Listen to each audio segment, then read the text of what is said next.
You wake up in a soft bed inside a warm and protected home. But the moment you try to sit up, you feel it, a dull ache in your lower back. You bend down to put on your socks, and your body feels older than it should.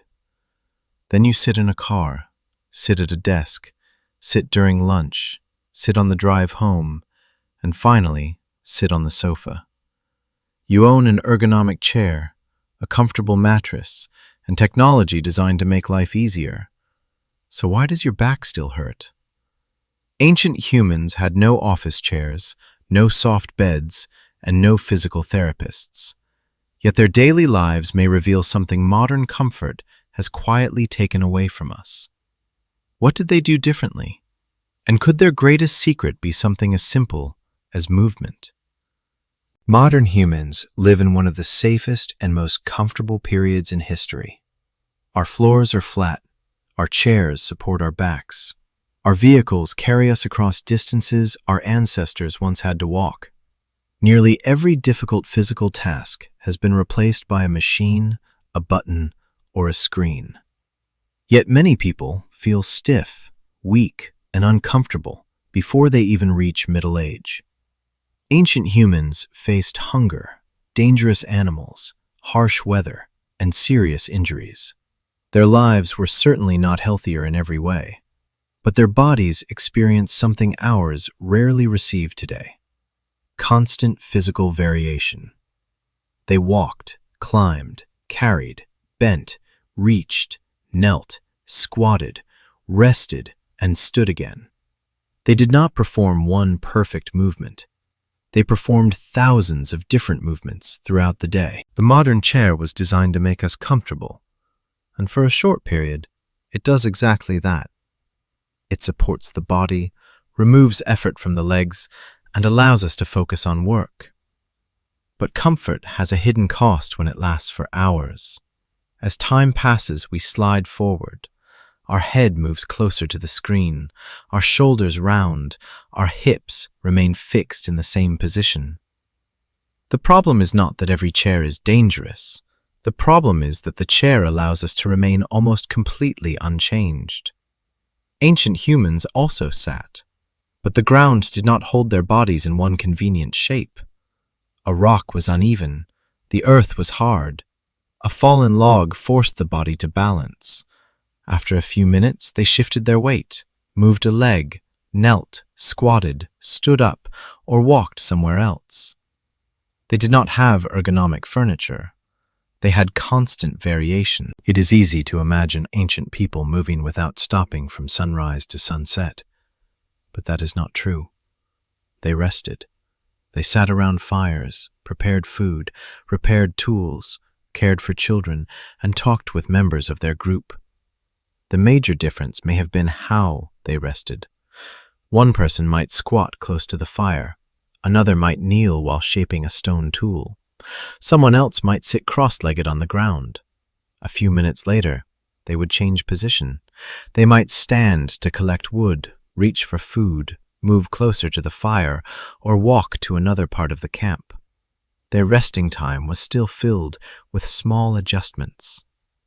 Modern rest often removes nearly all muscular effort. We sink into a sofa, support our head, support our arms, and remain almost motionless, while only our fingers move across a screen.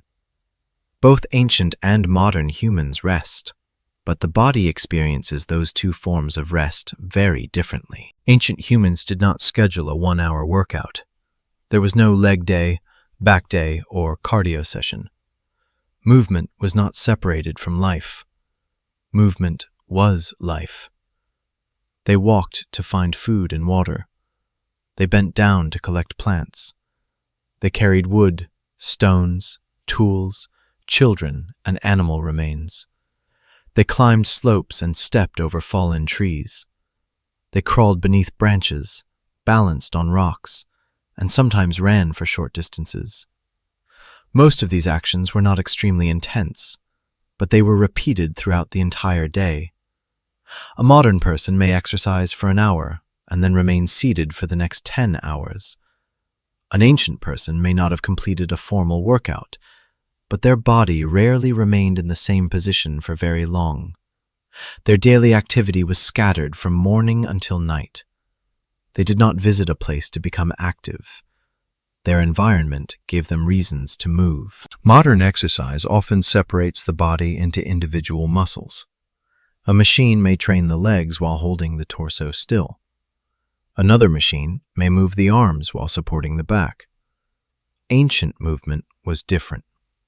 When an ancient human lifted a stone, the feet pressed into the ground, the knees bent, the hips moved backward, the abdomen stabilized the body, the back, shoulders, and arms worked together. When they pushed a log, pulled a heavy object, or threw a spear, force traveled through the entire body. The foot, leg, hip, torso, shoulder, and hand formed one connected chain. Their movement was rarely clean or perfectly symmetrical, but it constantly taught the body how to coordinate. Instead of training isolated parts, everyday survival trained the whole system. Look at the floor beneath you. It is probably flat, smooth, and predictable. Every stair has nearly the same height. Every hallway offers the same stable surface. The natural world is completely different. One step lands on solid ground. The next lands on soft soil.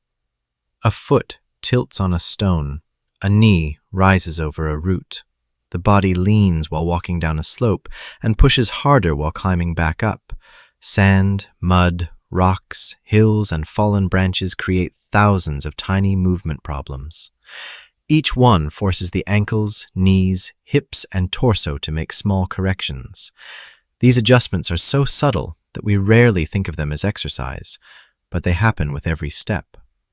An ancient person walking through a forest did not repeat the exact same movement again and again. Every step was slightly different. The landscape itself became an invisible training ground. Modern life has removed most of this variety. We walk on flat floors, drive on smooth roads, and exercise on machines designed to make every repetition identical. Our environment has become predictable, and so have our movements. A modern barbell is designed to be balanced. The weight is equal on both sides, and the center is easy to find. Ancient humans carried objects that were rarely so convenient. A log was heavier at one end. A stone had an awkward shape. A basket pulled against one side of the body. A container of water changed as the liquid moved. To carry these objects, the body had to adapt. Hands changed position. Weight shifted from one side to the other.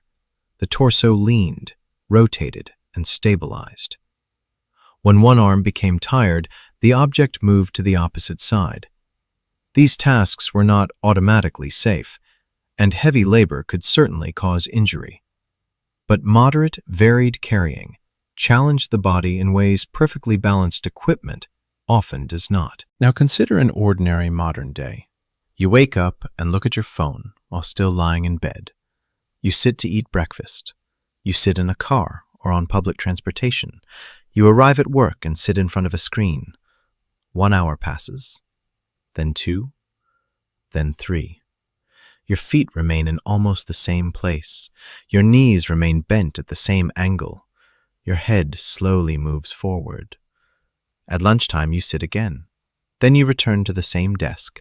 After work, you sit during the journey home. You sit while eating dinner. You sit on the sofa while watching a screen. Finally, you lie down and prepare to repeat the same pattern tomorrow. No individual moment appears dangerous, but when they are combined, the body may spend most of the day experiencing only a few positions. The human body was built to solve countless movement problems. Modern life has solved those problems for us. Elevators remove climbing. Cars remove walking. Delivery services remove carrying. Machines remove pushing and pulling. The body has not necessarily become badly designed.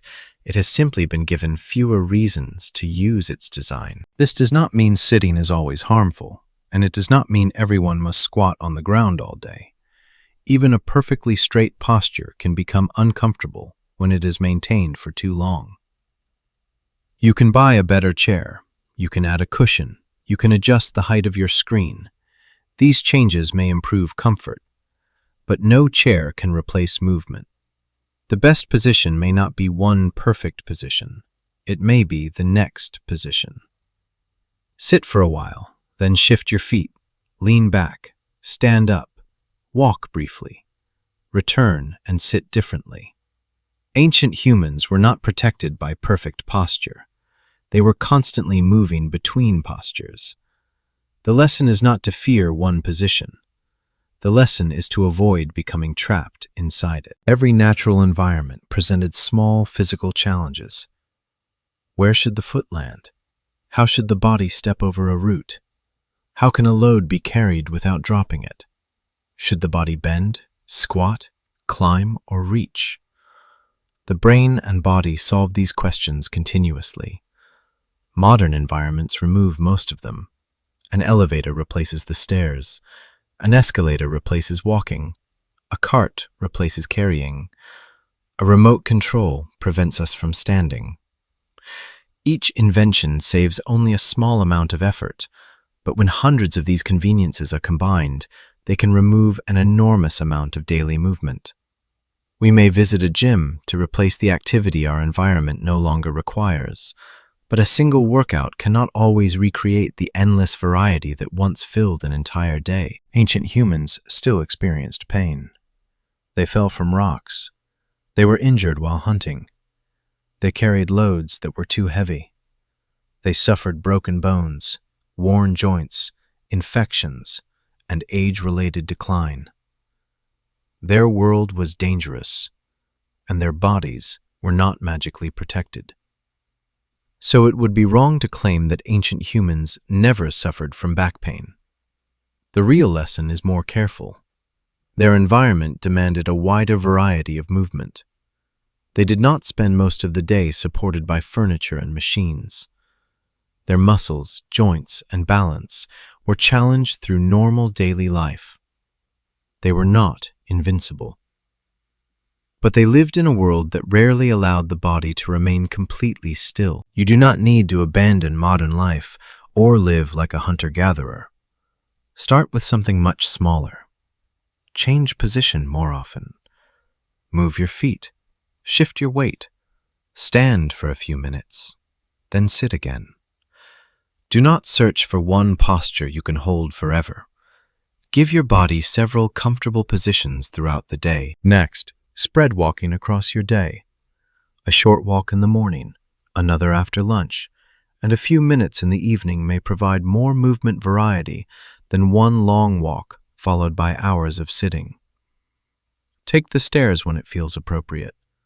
Walk during a phone call. Stand up between tasks. Small movements become powerful when they are repeated consistently. Occasionally, practice sitting down and standing up with control. Use a chair, a low surface, or the floor if it is comfortable and safe for you. The goal is not to perform an extreme squat. The goal is to preserve the basic ability to lower and raise your own body. Include safe amounts of carrying, pushing, pulling, and reaching in daily life. Carry light bags. Move objects you can control. Use both sides of your body. Movement does not need to feel like a workout to be valuable. It simply needs to happen. Your back may not need one perfect chair. It may simply need more reasons to move. Subscribe to Before Humans and tell us, how many hours do you sit every day?